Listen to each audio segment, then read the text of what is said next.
Okay, this is just a quick explanation of B10, which is doing midpoint backwards. When you guys did, I think it was B9, you just added the x's divided by 2, added the y's divided by 2. Now I'm doing it backwards, and I know the end point and the midpoint. I need to find the other end point. So to undo that, I'm going to start with the midpoint. So I'm going to start with the 1, the x-coordinate. I take 1, I take it times 2 is 2, and then subtract the x-coordinate of the endpoint, which is 1. So 1 times 2 is 2, minus 1 is 1.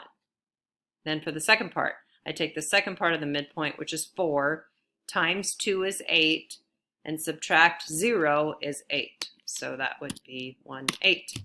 Okay, on this one, I start with the midpoint, which is this. I'm going to start with the x, and I've got 5. I take that times 2 is 10, minus 9 is 1. So the first part is going to be 1.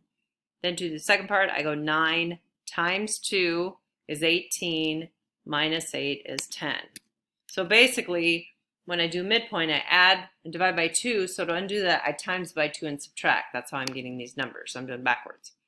Okay, one more. So for the x-coordinate, I have 4 times 2 is 8, minus 5 is 3. And then for the y-coordinate, 5 times 2 is 10, minus 4 is 6.